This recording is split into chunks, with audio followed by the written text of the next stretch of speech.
thank you, Jeff, and thank you, General Metcalf and the staff, for inviting me to. This is a rare opportunity for anybody to speak at the premier military aviation museum in the world. So I consider it a real honor and a privilege, and it's fun to be here. I want to find out a little bit about you. So, I mean, this is a very distinguished group, a special kind of a group, people interested in aviation, space. So I'd like to know a little more about you to help me bias perhaps how I spend the time with you. Let's start by giving me a wave, or even stand up if you want, if you've spent a career in aviation, any kind. Give me a wave. That's a lot of people.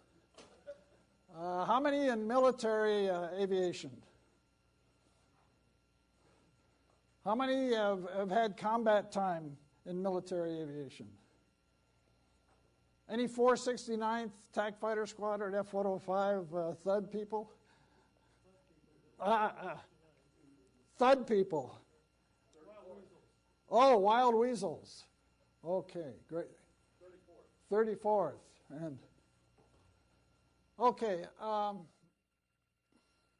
Now, would the staff please wave your hand here of the museum, or just stand up? I just want to congratulate you for what you've done. I've been communicating with General Metcalf on and off back to 2000. So I know what's happened here in the last 10 years or so under your leadership and with the staff that you have. This is impressive. This is an impressive facility. We are all proud of what you've done here. America is proud of what you have here. So thank you very much, staff. And now let me ask this. How many here believe that the United States is to blame for all the problems in the world? Show me a hand. I just wanted to see if you were listening. Okay. I'll tell you, this is kind of a menu. I've spent 30 years as a professor after retiring from the Air Force in 1975.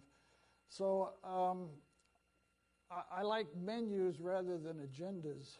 Menus you kind of pick and choose.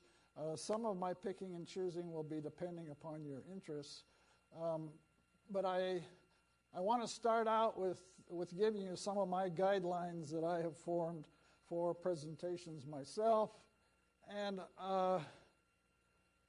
the title, of course, is The 2007 Meaning of the Vietnam War. This is something I've been thinking about for the last 40 years, actually, and talking some about it since I was there. But on the other hand, I thought when I was putting this together that the most significant thing happening today is terrorism. So I thought I just needed to bring my views of terrorism and the war on terrorism into it. So I'll do that.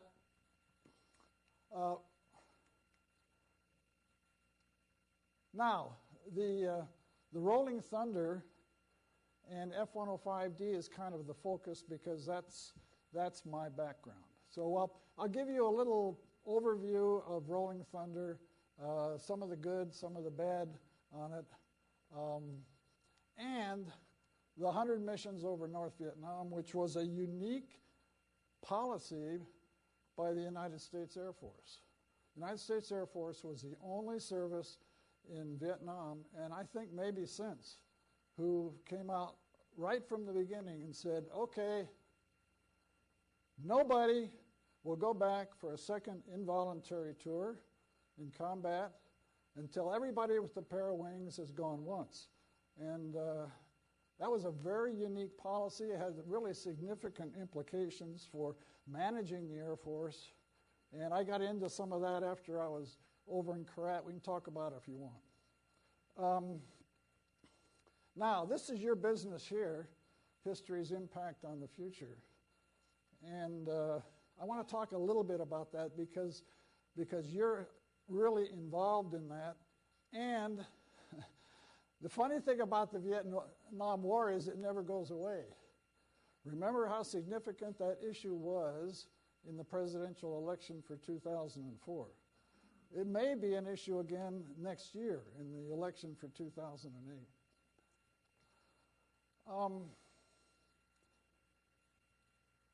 Now, when I retired from the Air Force, I stayed linked with the Aerospace Technology Working Group, and which turns out has been one of the leading space forums in the United States and the world.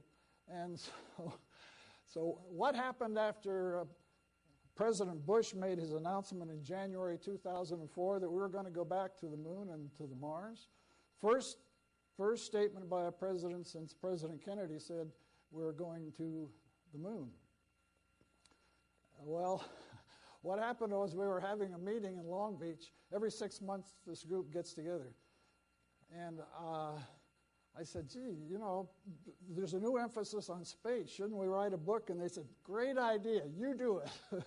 So that's the book that Jeff mentioned that we spent, 41 of us spent 18 months doing.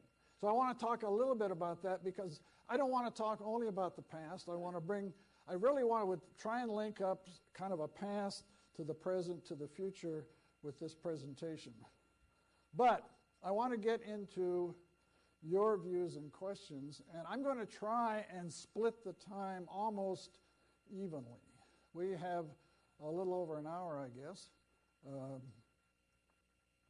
So maybe I'll spend 30 minutes myself, but then I want to open it up to your questions and comments. So be thinking about a question you think I should answer for the whole group as I'm going through it, and we're going to get into your comments later.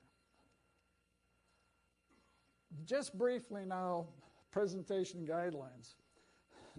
I gave up lecturing about 1980s. I retired in 1975 and went into university work in business and management and a degree program at USC called Systems Management that we took to 70 locations literally around the world, Europe, Asia, and throughout the United States. But one thing I learned very soon about being a professor is you better be brief. I gave up lecturing completely very shortly after there for a number of reasons. One of them is I was always having students preparing for some kind of a decision. I'm convinced that if you cannot brief a decision maker about your recommendations for the decision in 15 minutes, you're going to lose the decision maker. Now, we're not making a decision tonight. I'd like to think of this more as a kind of an ideas workshop than a decision. However, there's some other things that I hope come out of it. There's some other interesting things about this. One is retention. University student retention studies have shown that if you don't write down what the professor's saying, 2 hours after you've left, 50% of what happened will be gone, mentally will be gone. And 24 hours later, you'll probably remember 2 or 3 ideas if you don't record them. So that's a universal retention thing. So that's another reason I'd like to be brief. And if I get carried away, just raise your hand and say, hey, stop and let's talk about something. The other interesting thing is what's happened culturally.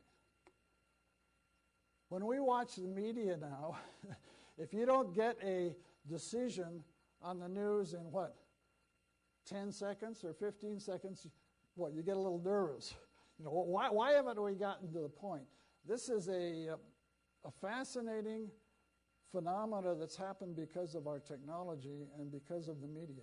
We really don't know the real impacts of what this means, but we're getting a very short attention time span. Anyway, this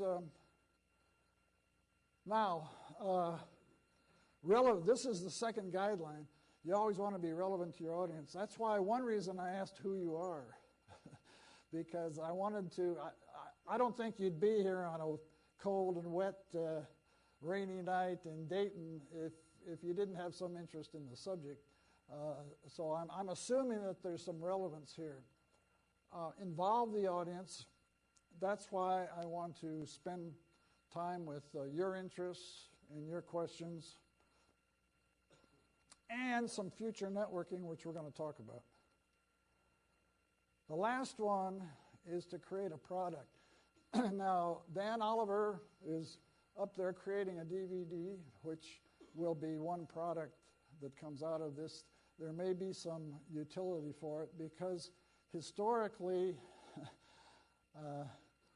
I had 4 or 5 footlockers full of material that I had saved as I was the ops officer and the commander for the 469th in Krone. We were the first squadron to deploy PCS from the United States to fly over North Vietnam. We left McConnell Air Force Base 15 November 1965. But I had just come from a master's degree. And so Bob Chastain was in the squadron. There were 18 of us that went over, and Bob and I decided, and this was all classified. So a lot of you remember, Vietnam operations were classified until April 1966. We couldn't even tell our families where we were going. Everybody pretty well figured it out. But in November 65, it was classified. So Bob Chastain and I said, okay, we better start documenting things because we want to write a book. Well, 40 years later, Jeff DuFord, last month we have a reunion here. I have the privilege of meeting Jeff and Doug Langtree, his colleague, who have been very influential in building the Sea Gallery, which is marvelous. I'm going to talk a little bit about it. But anyway, I finally found the right place to give some of this material to. The Sea Gallery is in process. And what was interesting to me and why I picked this subject and the people here agreed to it was that Rolling Thunder and the 100 missions are going to be a special focus in it. For some of you, you may want to interact with me in the future, which I'm happy to do. Okay, let's start with the end. I want to just give you my personal beliefs about the Vietnam War, the meaning of it now, and my own personal beliefs about the war on terrorism. And just, I'm going to have a slide on each one, and then we'll go back and kind of build back up to it again.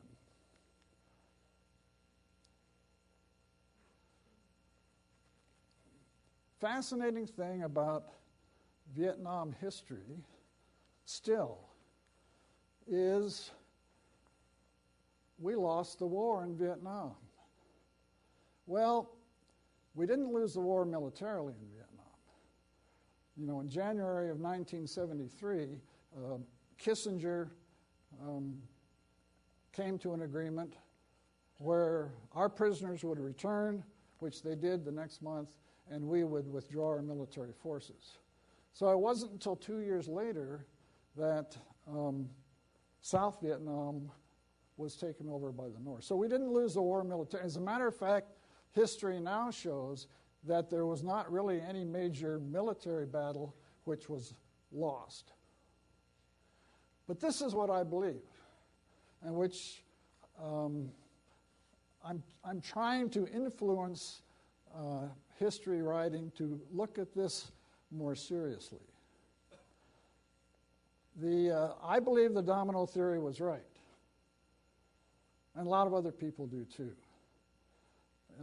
Some of you may remember Indonesia was getting very heavily communist influenced. In 1966, they threw the communists out because the United States was involved in Vietnam.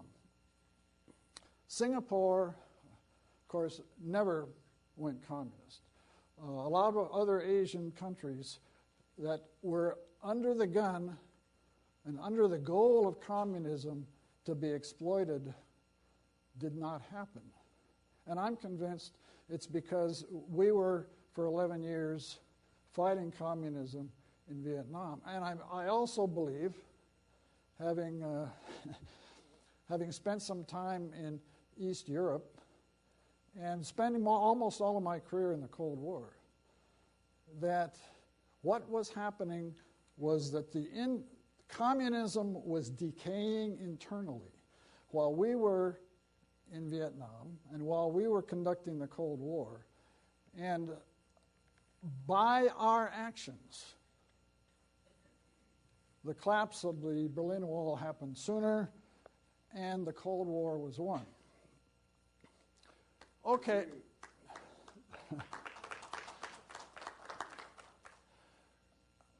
I told you I was just going to show a slide that comes back to it, so I'll try not to get too deeply into these.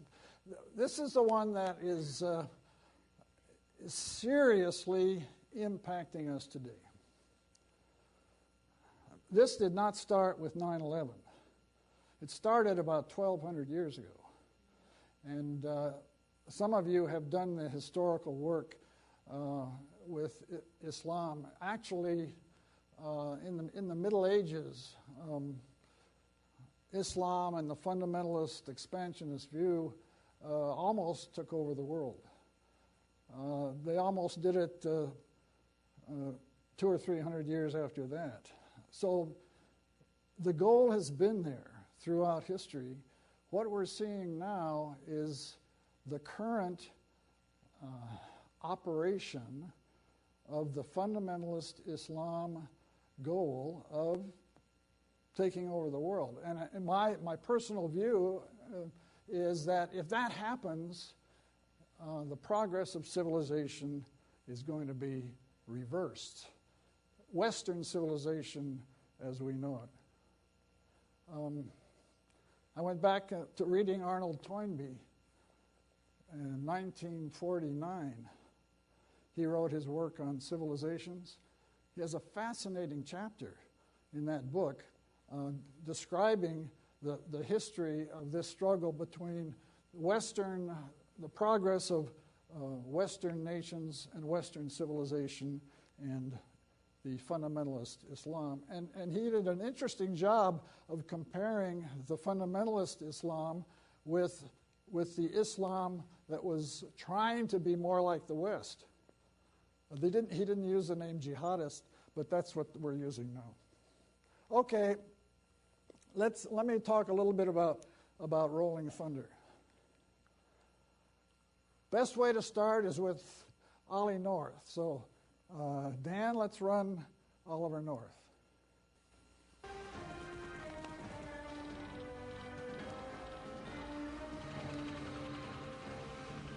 The men who flew this plane call it the Thud or the Lead Sled. The U.S. Air Force called it the F-105 Thunderchief, and during the Vietnam War, it was a workhorse. I'm Oliver North. Welcome to War Stories. Coming to you tonight from the National Museum of the U.S. Air Force at Wright-Patterson Air Force Base in Dayton, Ohio. Between 1961 and 73, over 3,000 aircraft like this one were shot down or destroyed in Southeast Asia. 1968, the last year of Rolling Thunder, and 652 men piloting these planes lost their lives. From March of 65 to October of 68, Air Force, Navy, and Marine Airmen logged roughly 1 million sorties over North Vietnam, dropping 500,000 tons of bombs. Impressive, but Rolling Thunder was far from a triumph. As you'll see and hear in this War Stories episode, orders straight from the White House forced the men flying these missions to fight with one hand tied behind their backs. And those restrictions inevitably cost American lives. Join us tonight as we pay tribute to the heroes of Operation Rolling Thunder. That was October of 2005, and of course, obviously, he started it right here. That was his war stories on Sunday night. Let me run a couple of minutes now of a Discovery Channel coverage of the F-105. Dan, if you'd run the Discovery one. The right time. Up to that time, there had been continued problems with reliability, and as recently as 1962, they had all been grounded. Though the problems had been ironed out, the plague of minor defects and accidents had continued almost up to their first Vietnamese missions. But the Thuds in Vietnam were to earn a completely different reputation as a reliable and durable airplane. They also earned a fearsome reputation as weapons. The importance of the Thunderchief in Vietnam was clear. During the first 5 years of their involvement there, they flew an amazing 75% of all Air Force attack missions. If the skies of Vietnam were full of bombs, it was because the Thuds. Okay, I hadn't actually realized that 75% of the missions over the North, in that 65 to 68 period, were the F-105 until I reran that one over. What I want to do is give you now, through some slides, kind of an overview of the 469th and the pilots at flying the F-105 there, and then roll into the 100 mission. The 100 mission tour is what completely occupied the time and attention of every pilot that was there. I mean, you had very little time to do anything else but to be up briefing at 3 o'clock in the morning. We were fairly short of, and we remember we were early on in the war, 65 to 66. So we went over with 18 pilots in the squadron. There were a few that had been flying TDY out of Okinawa and all. We lost about half of them. It was a tough environment.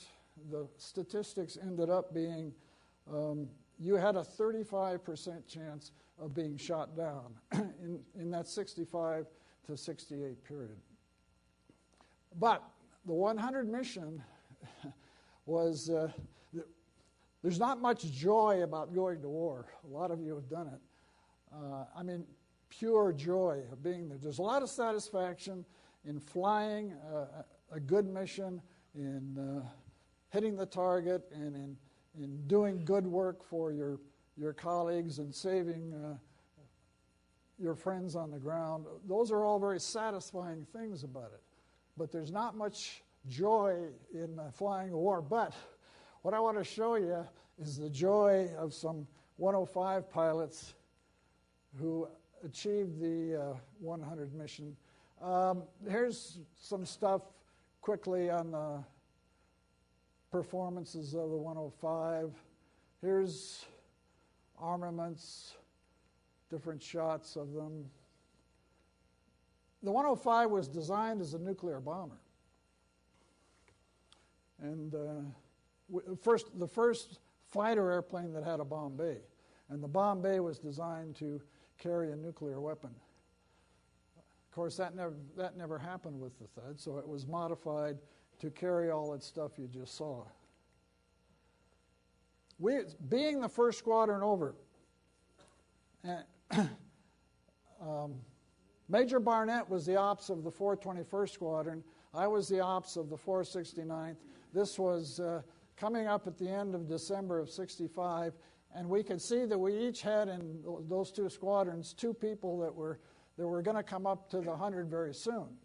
And so we said, hey, why don't we figure this out? So they all formed the first F-100 mission over North Vietnam. We have all 4 flying. So we did that. Bruce Holmes, Will May, Dick Ely, and Bill Ramage. They, for I guess 35 years, we all believed these were the first ones to get 100 missions. Well, an interesting thing about history, once you start publishing things like that, is that somebody else said, hey, wait, I had 100 missions. I was over at Tak Lee, and I had it earlier than that. So it turns out now there are 3 or 4 pilots that were before this particular flight. This is a shot I made of the briefing for that mission, where the four of them got. This is Fred de Jong here, the Flying Dutchman. He was standing in for the briefing to be a spare, and he didn't go on that one. But those are the other four. Here they are afterwards, celebrating to some extent. Now, I'm just going to run through a few shots here. Tom Gibbs, when we deployed with this first squadron, we were all high-time fighter pilots. I think we averaged 300-400 hours in the 105, and everybody had about 1,500 to 2,000 hours. That was the first group that went over in November. Well, very shortly, because the missions were going fast, people were coming up to the end, the lieutenants started coming in, feeding behind us from Nellis. Tom Gibbs was one, ended up on the Air Force Space and Digest. You can see this is some of the few pictures I took. By the way, we had no film coverage at Krone. There was no Air Force photographers on the ground, no media there covering. So I had an undergraduate degree in cinematography. I took my camera over, so I started snapping pictures.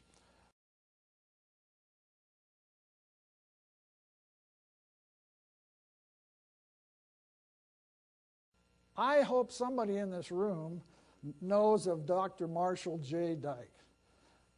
I call him the perfect fighter squadron flight surgeon. Doc Dyke looks like a fighter pilot, acted like a fighter pilot, but he was our flight surgeon when we were over there. He flew every time he could get in an airplane, he would go. And he was at the bar with us. When we lost people, the guy was just amazing. I've lost track of Doc Dyke. I would love to make contact with him again. Was he a Raven pilot? No, he just he wasn't. Tony Gangle is interesting, and Tony Gangle, fighter pilots are pretty optimistic, basically. Maybe you have to be optimistic to be a fighter pilot. But Tony Gangle, the first few missions, he'd come back from North Vietnam and he'd come in and he'd shake his head and says, "There ain't no way. Ain't no way to get 100 missions over North Vietnam." Well, that "ain't no way" term spread around Karat and Tok Lee, and "there ain't no way" was kind of a saying that was going on. Well, I had worked with the Air Force's Lookout Mountain Lab in Los Angeles because I had a degree in cinematography. Some of my professors had come from there, and I had done a film working with them. So I wrote Colonel Gallerani, who was head of the Lookout Lab, and I said, this was in January of 1966. I said, "Hey, we're fighting a war over here. Nobody's covering this." And so he wrote right back and said, "We're working on it. We'll have a fighter. We'll have a screenwriter, director, photographer team over there." Well, they showed up in '67 at Karat, and most of you. How many of you seen "There Is a Way"? The film "There Is a Way." Well, it's a terrifically well done film about the F-105s flying over the north, and that's. Tony Gangle and that's why they picked the name, because, well, there is a way. There are people doing it. Ralph Beardsley ends up that film getting the 100th mission. Here's Bob Chastain. One of the things that bothers me about our history, and you people here are doing it better than anywhere else in the world, but everybody who's involved has a story. And I wish we had captured all the stories from all of these people. This is Kurt Chastain, who's the father of Bob Chastain that we saw here. He's logging his 100th mission on the 24th of April.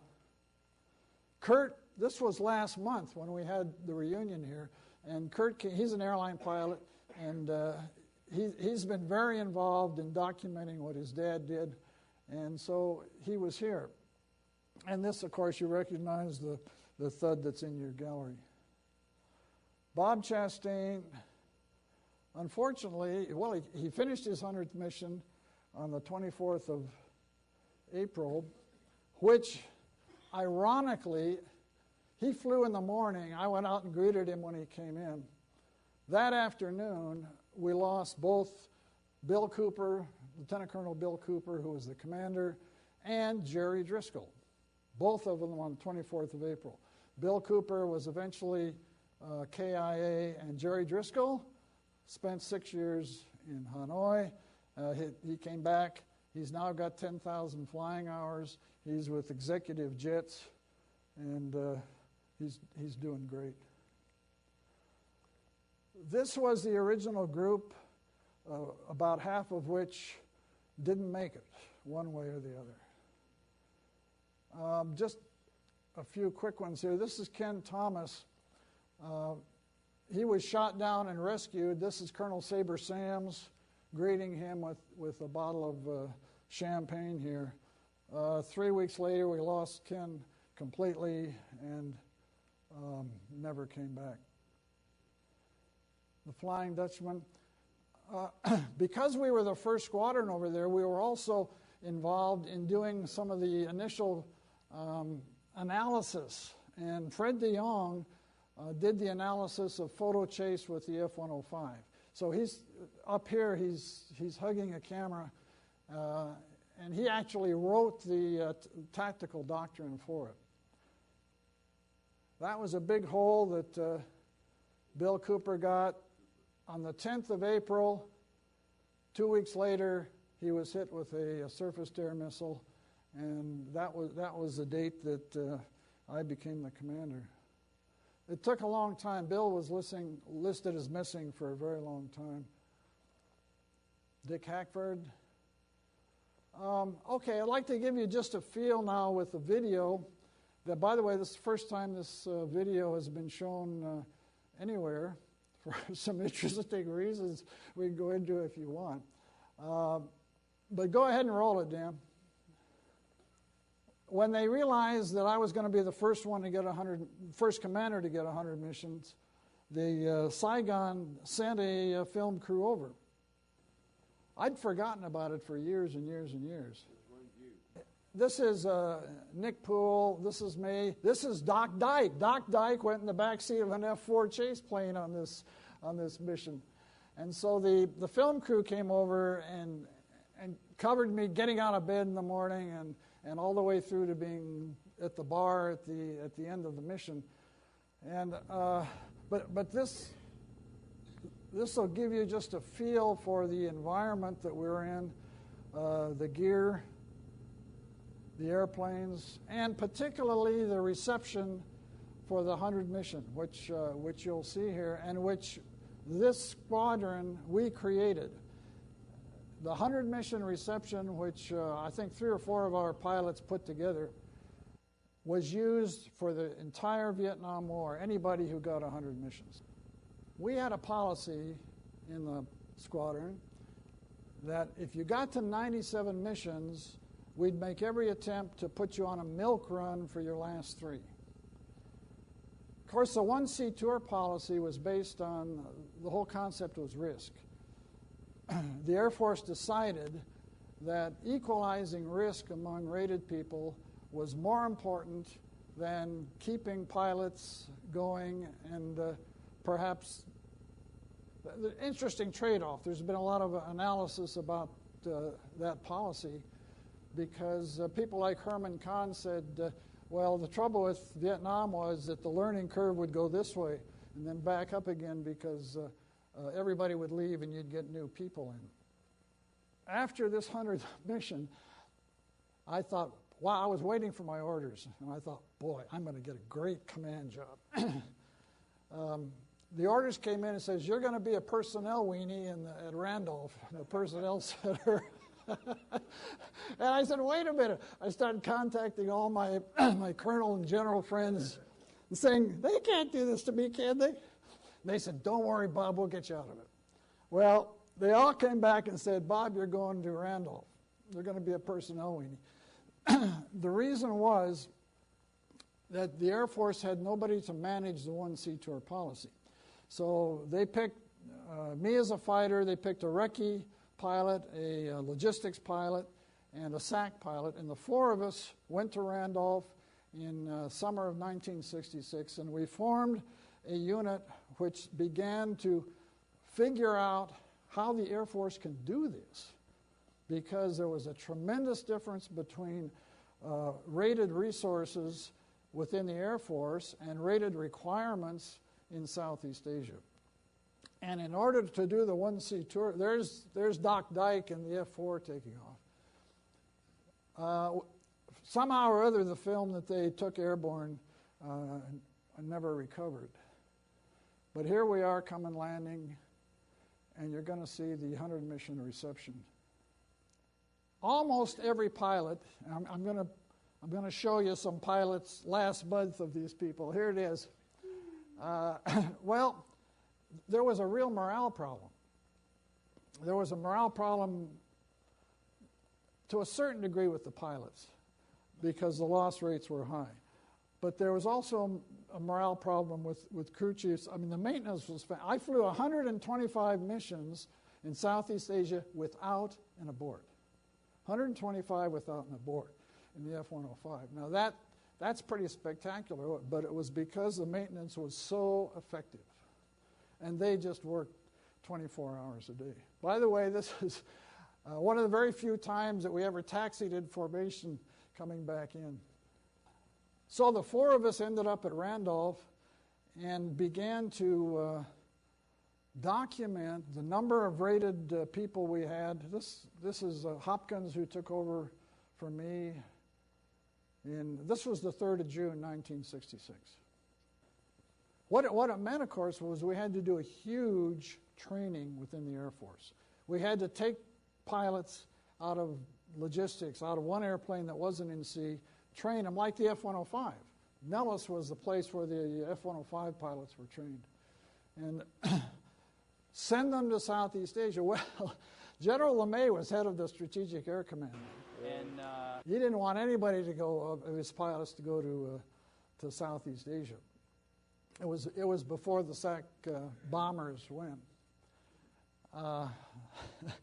I took a briefing that we prepared to the Chief of Staff of the Air Force in which we showed the problem of resources in the different commands, what you needed in Southeast Asia. And, let's see, I think, well, that's okay, let's run it. I think this is Jeff. This may be Jeff Duford talking about history, which I'm going to run you some 2007 views of the Vietnam War from pilots who were there at the time and who are now back here in a reunion.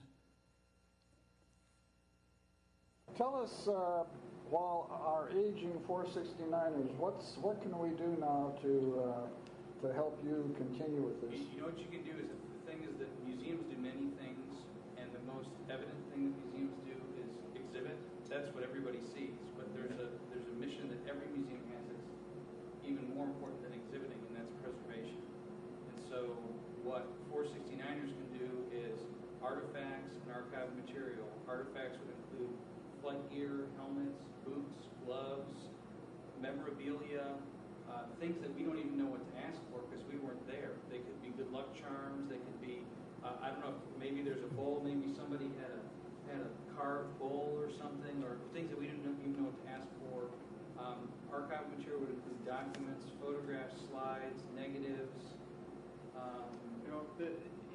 I think one of the many good ways to understand what a museum needs, and especially a museum like ours, is if you were to ask yourself, what sort of stuff among the stuff that I have would someone 500 years from now want to look at to understand my life during this time? I thought that was a really interesting statement that I'd really never heard anybody say before. But that's exactly what's happening here. And I think it's that kind of philosophy and approach to history that is encouraging a lot of us now in our old age to help you build the Sea Gallery. Well, one of those things is that when I got my 100 missions, the squadron created a special trophy, and this is it, and it's now Lana McKinney has it just last week. I've been carrying that thing around for 40 years. Okay, what happened was we had a reunion last month here at the Bob Hope with the 469th. And I took my video camera and asked some of the people, or as many as I could, hey, make a short statement about your feeling now, about the 100 missions, about the Vietnam War. And so I want to run a few of those because I think they're instructive. Oh, yeah, go ahead. Yeah. My 100 missions on the 2nd of June, 1967. The most exciting flying I've ever done in my life. And look back on it and wish I could do it over again. Well, Roy Dickey, you're one of America's heroes. It's a pleasure to be with you. Roy Dickey, Commander, the 469th. I finished my 100 missions. Is Harry Shure here tonight? In September of 1967.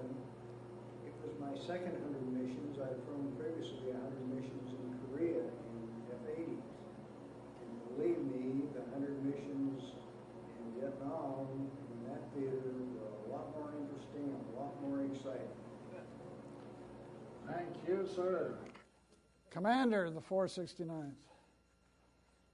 Hi, my name is Matt Dillon.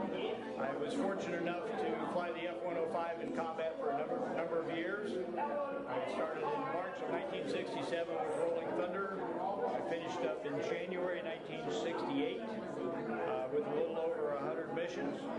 My thoughts now are that looking back, I think we did what we thought was best at the time based on the guidance we were given. I'm happy to see the conversion in the public to be appreciative of the military, which didn't happen when we were there.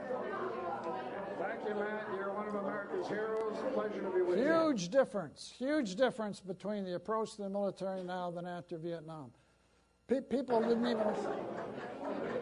Robbie Robertson. I'm Robbie Robertson, and I flew my 100th mission in January of 1968. And I thought that every one of those 100 missions was doing something worthwhile, and I still do. And I just hope that the thing we're in right now, that we don't lose our national resolve. Thank you, Robbie. You're one of our American heroes. It's a real pleasure to be with you. Did my mission on December 21st, Christmas Day, 1966.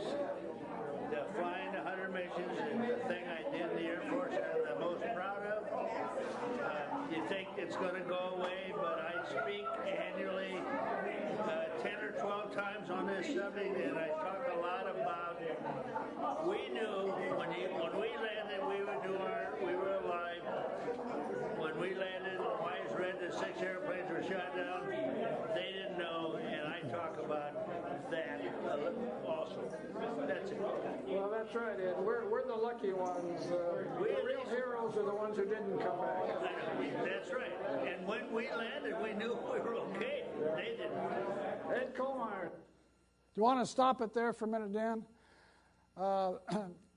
That comment about the real heroes being the ones who didn't come back, I've been spending some time in your park, and this is your memorabilia park is the best one in the world, and that idea comes across very strongly in every one of the monuments that's there for all the different kinds of military flying. And when you back off philosophically and think about it, if the United States had not developed their military aviation forces as well as it did, we probably would have lost World War II. We could very well have lost the Cold War. Although the combination of military aviation and nuclear weapons, I think, are the critical factors for the Cold War. A lot of other variables, but they were critical about it. And we don't often think about this, but what would we be doing if we had lost World War II? What would we be doing now if we had lost the Cold War? And it was that kind of thinking that led me to wanting to include the thought here about what if we lose the war on terror? In many ways, it would be as devastating as losing World War II or the Cold War. Go ahead, Dan, with we got a couple more, and then we're going to transition into two of the prisoner of wars, are the last two. This is Ed Kohlmeyer. John McMahon should be coming up. And flew my 100th mission on April 1st, April Fool's Day, 1967. It was an interesting time, and I think as I look around these guys, how fortunate I was to make it through my 100. When I talked to some of these fellas that came through and spent that time up north, I thank God that I wasn't one of those. I'm not sure I could have stood up the way they did. It's been a great experience. It's been a great life. And I really enjoy being here with these guys. Well, it's a pleasure to share the experience with you, John. You're an American hero.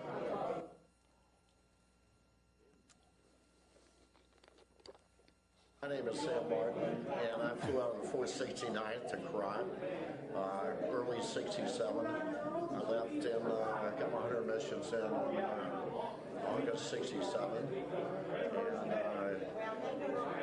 I really felt honored to be with that group, the finest group of fighting men I've ever met in my life. Some of the thoughts I've had since then is that I live with, like a lot of soldiers that were over there, is the fact that we weren't allowed women. Rules of engagement at that point in time kept us from winning that war. It's something that I'll think about the rest of my life, because we could have ended that war very, very quickly had we been allowed to and hit the major targets that we should have hit early on in the war. And it shows you what politics will do in any type of conflict. We should be listening to the military types of people over there. But at this reunion, I had a lot of memories, a lot of wonderful people that aren't here that we think about constantly. It's just part of our American heritage, and I'm very, very proud and honored to be a part of this group. Sam Martin, you're one of our American heroes. That's a point that we could get into in your Q&A if you want, but it's the feeling of the pilots about the way the war was managed tactically. It was a very important subject, and maybe I'll break off here because I don't believe in military retired people or people who have important positions in the government retiring and suddenly writing books or going to the media describing how terrible things were. But when McNamara came out with his 1995 book and said it was all a mistake, I couldn't let that one go, and so I wrote a little article that ended up in the University and Los Angeles Times on the two big mistakes of McNamara. But when we were there, and we were a vivid example of it, McNamara and Johnson met Tuesdays at lunches. They picked out the JCS targets in six-pack. Every Tuesday they would pick now, when we were there, they not only picked the targets out, they said, okay, you'll go flights of 4, 12,000 feet every 4 minutes from, into Hanoi. Well, we were losing, every mission we were losing pilots. Finally, Sabre Sams, our wing commander, he never made general because of this, but he called Saigon one day and he says, "I'm coming down there tomorrow, we're not flying." Yeah, and we're going to talk about this. So he did, and eventually the Washington and Johnson and McNamara and the Pentagon turned over more and more of the tactics to the people who were flying the airplanes in Vietnam, but still not completely. And Sam Martin's point there, of course, was felt by a lot of people. It's a very interesting, controversial subject that will never go away. Okay, I want to show just a couple of POWs now. Swede Larson and Tom Norris. Let's run those, Dan. Yeah, number 8 there. Sam Martin. Well, my name is Swede Larson. I flew the 105 at 469th in Krone. Had a great tour up until my 95th mission. And I went back to help a pal of mine, and I ran into a Sam. Got captured right away and spent the next 6 years in the Hilton.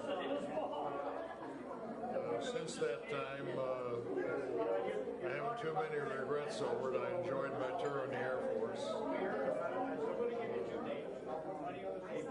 I live in San Antonio and started playing civilian in 1974 and had a ball down there, and I'm living out life now in Air Force Village 1, San Antonio.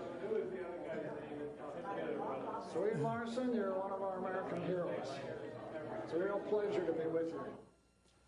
Go to Swede Larson's website. I mean, it's a fantastic story.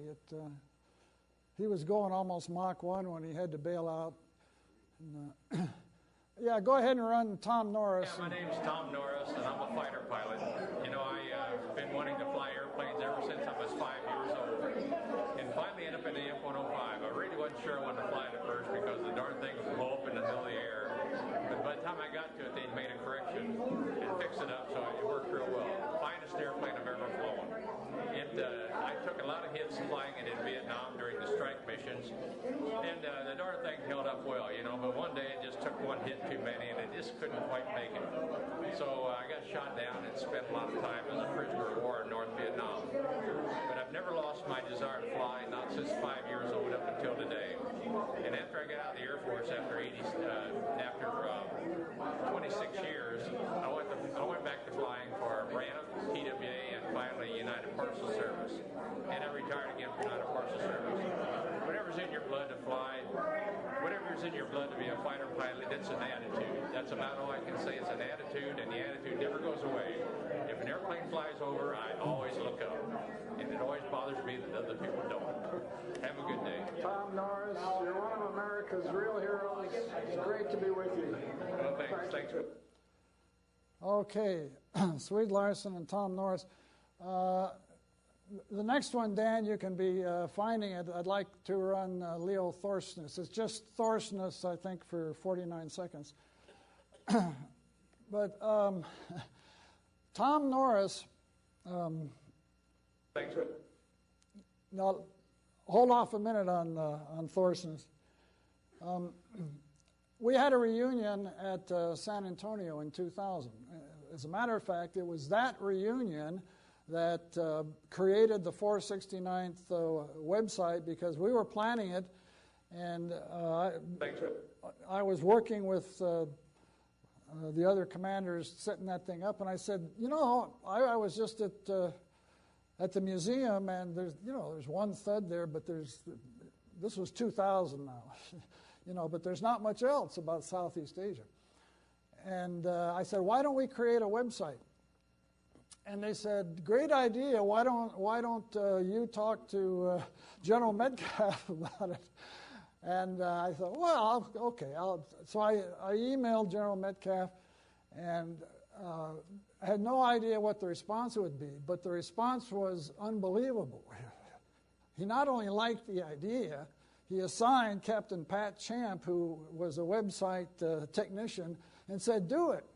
And this was 3 weeks before we were having our reunion. I thought, the most we'll do when we get to San Antonio is I can stand up and say, we're going to have a website, What happened was Pat Champ put together, and it was online the night of our banquet for the 2000 reunion, and Pat went on to produce over 100 pages on it, and you can find it now, and it's thanks very much for all of you doing that. It's a beautiful addition to the Southeast Asia.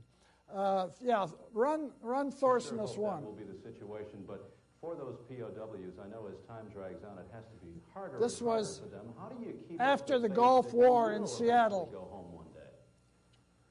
Well, if times are real tough, you live maybe a day at a time or an hour at a time, sometimes a minute at a time, and people are optimistic, and fighter pilots, aviators are a pretty confident group. They're not arrogant, but you just live as long as for that moment, and knowing that, and it's especially good now, they know that people are behind them.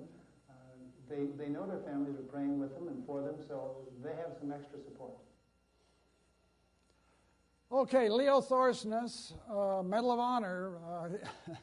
He was released in February 1973 with the other 590 prisoners of war, but he was so ill, they'd broken both of his legs, and he told Leo and I lived across the street from each other for 4 years, flying 84s and 100s at Turner in 54 to 58. And he told me, Bob, he said, the first 3 years were torture, the last 3.5 were boring. Because, the wives were very effective in finally getting the issue to be publicized about the treatment of the POWs, and it actually made a difference. It also helped to have Ho Chi Minh die in that time period. But Leo, he had to be downloaded in Hawaii on the way back because he was so ill, and he called President Nixon and said, they left me here. They left me here. They left me here in Hawaii. Of course, he was in the hospital, and they were trying to help him. Nixon sent over a C-141 just for Leo, brought him back, and he was awarded. He wasn't awarded the Medal of Honor for being a prisoner of war. If you go out here in the Medal of Honor monument, you'll see his date is April 1967 because Leo was the commander of the Wild Weasels, and he did a brilliant job of the strategy for Wild Weasels, probably the most dangerous flying job ever. And he was so effective in it that it was that performance that he was given the Medal of Honor for. I think being a POW for 6.5 years probably helped too. Okay, there's Rolling Thunder, 100 missions, some of the views on the Vietnam War. Let me just say a couple of things in kind of summary about history and a little bit about space, and then I want to get to your questions. I think this is a point that I made before.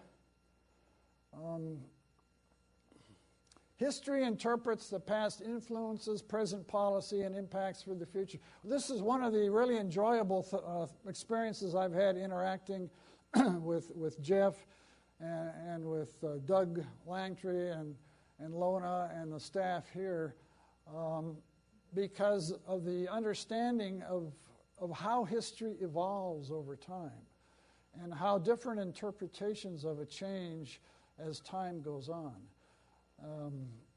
And the lessons that we learn from certain events and wars and how those lessons even change. The Gulf War was such a great example of what happened in Vietnam with incrementally running it out for 11 years. The Gulf War landed Terry, what was it, or a matter of days. One of the problems we have is fully understanding the next war by trying to interpret it from the last war. One of the comments of people in the Pentagon at the time of the Vietnam War and afterwards in doing the analysis was, we never had a relevant image of the opponent. In other words, we never formulated in Washington a think tank of North Vietnamese people from the culture and ran issues into them and say, well, what would you do about this? I think I'm not sure we're doing, I think we are doing it now with terror, doing it better, but we never did it in Vietnam. Okay, this is just a review of my beliefs. And you remember this one. Secretary of State Rice, I don't know if you heard her being interviewed once, where she worked back on the Reagan staff, and she said, you know, when he came out, I guess just talking to the staff that way before he made a public announcement about it, he says, you know, it kind of shocked everybody. I mean, how can you be that simple? This is complicated.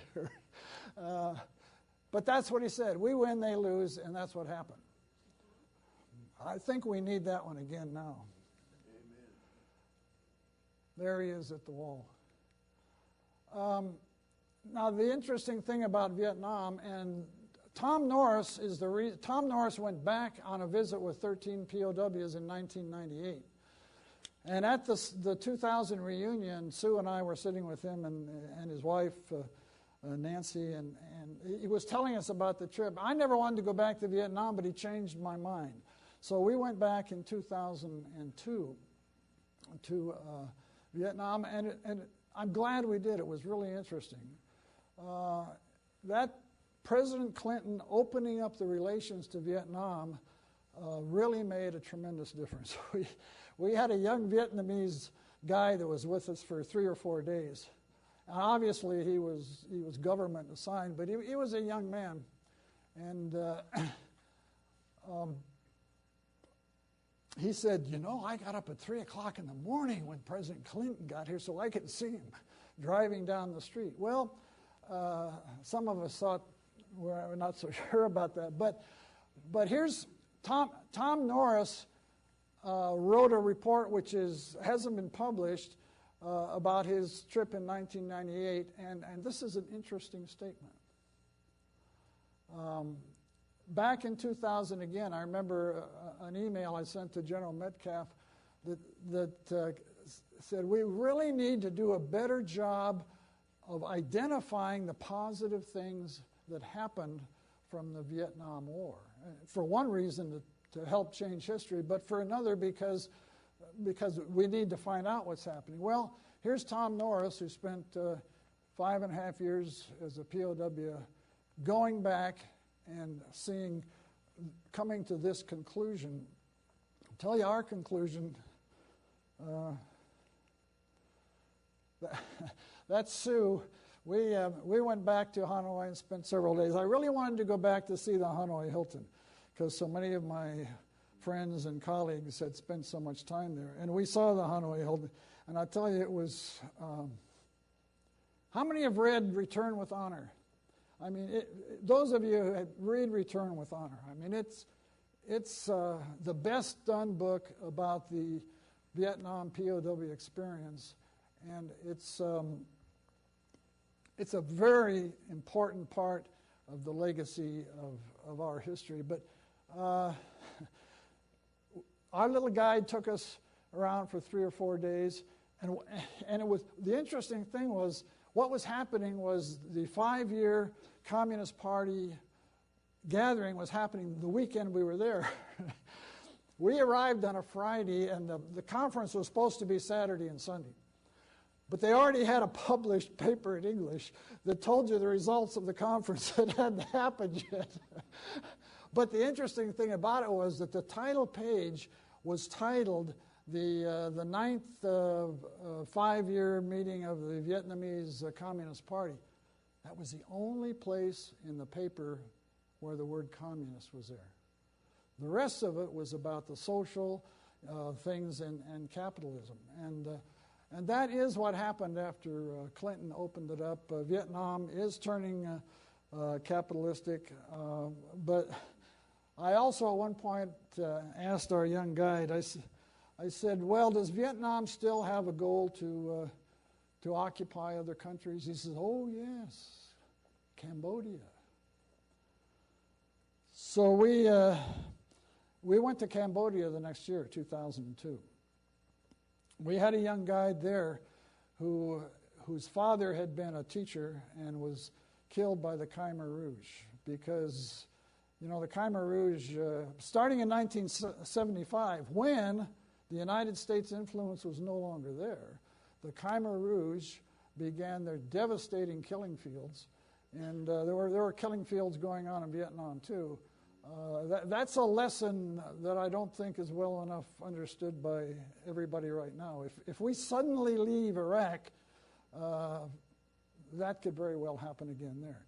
But anyway, his father had been killed because all the teachers were, all the intellectuals were. His mother took him away up to the north around the old temples. And so now he's a guide. And I asked him, I said, are the Vietnamese influential here? He says, oh, yes. He says, every political office in every town in Cambodia, there is an individual whose body is here, but whose mind and soul is in Vietnam. And that was an interesting statement. That I personally don't feel that we have to worry about the domino theory. I don't think Vietnam is on the verge of a military expansion, but it's not gone from their history. And a lot of things that are happening in Western Asia are happening there. Okay. I'm, as usual, you know, you get a professor talking and you can't turn them off. We don't. So I'll say about 30 seconds or a minute about space, and then I want to get to some. Unless somebody would like to start the question now about what we've gone through.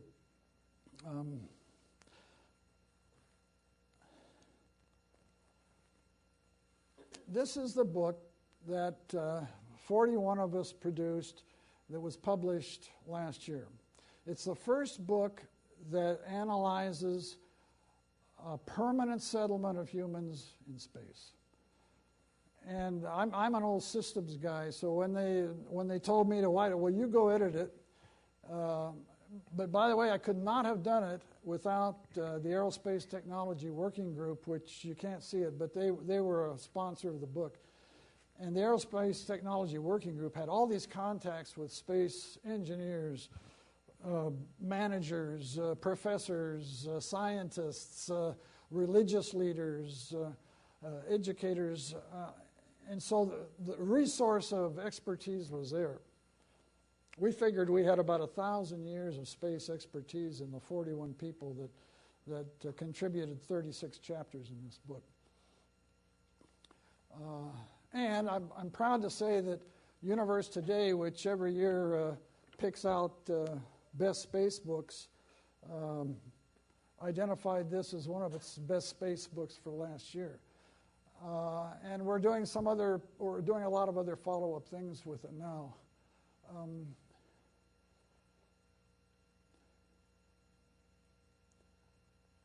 The foreword was written by Edgar Mitchell, who was Apollo 14 astronaut. Really interesting guy, Navy retired.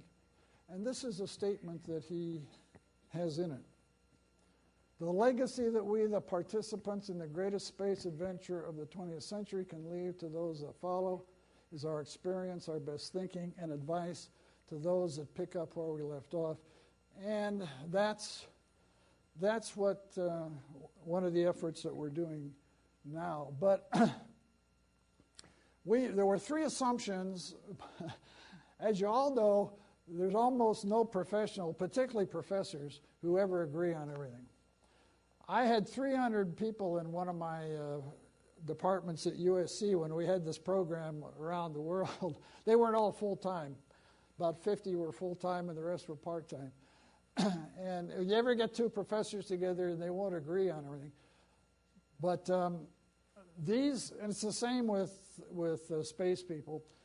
But we had three assumptions that we started out with in October of 2004 that never changed. Everybody agreed to them, and they carried through. And this is the first one. We're star stuff. Dan, let's run the Carl Sagan one. Remember, how many saw Cosmos? Do you remember Cosmos? 1979, 1980, about a dozen TV series. I mean, Carl Sagan's the reason I got into space because he criticized NASA for not being up to speed with artificial intelligence in computers. So NASA formed a summer research in 1980 that I got involved with and kind of stayed with it ever since. But this is the number one. This is only a minute or so of Sagan, 53 seconds on that number one Cosmos. Every person we've ever heard of lived somewhere in there. All those kings and battles, migrations and inventions, wars and love, everything in the history books happened here in the last 10 seconds of the cosmic calendar.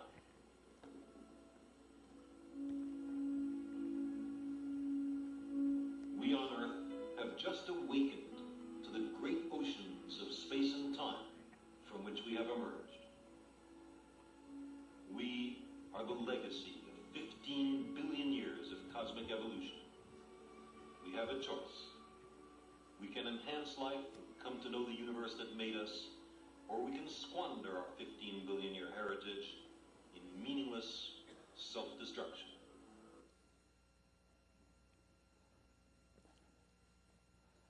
He's the one who said that we're star stuff. And by the way, there's Lynn Harper, who is Ames Research Center's head of biological sciences, is one of our authors in the book. And also Ashel Ben Jacob, who is Israeli, he's one of Israel's leading physics scientists, and who invented the science of bacterial intelligence. Bacterial intelligence. Well, what's happening in the science world now is the genetic implant of star stuff into us all is becoming more and more confirmed. We don't know exactly how that happened, but it's there, and that's why we want to go. That's why Icarus is out here in the lobby. But there's an urge to fly, and there's an urge to go to space, which humans have always had. Well, this was the second assumption that we came up with, that even if you ignore those urges or you don't count them, the continual improvement of the quality of life for human race on Earth, and maybe even our survival, may hinge on the success of human exploration and habitation of space. This was another assumption that all 41 of our authors agreed with. And this was the last one.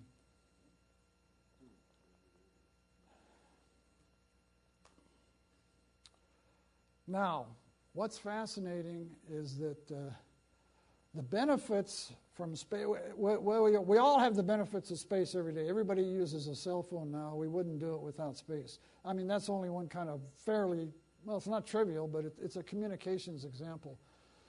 There are huge numbers of benefits.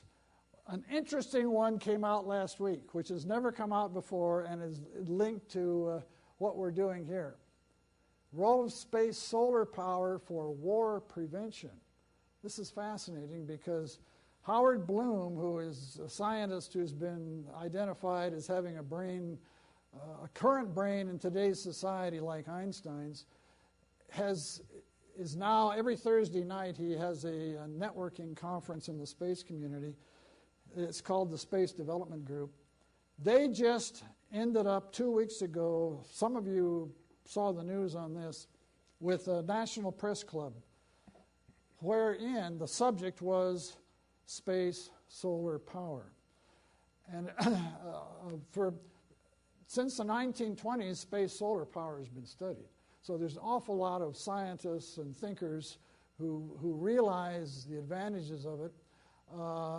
Suddenly now, as of 2 weeks ago, it's broken nationally into the news, and I'm predicting you're going to see a lot more about it in the future.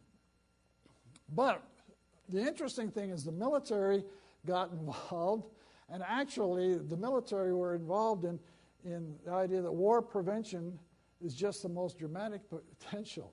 There was a statement that said, well, we'll save $500 billion a year if we can prevent war.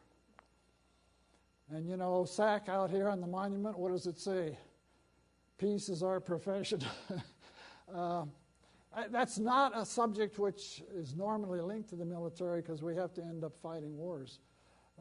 But war prevention is a very... Now, why might there be war prevention?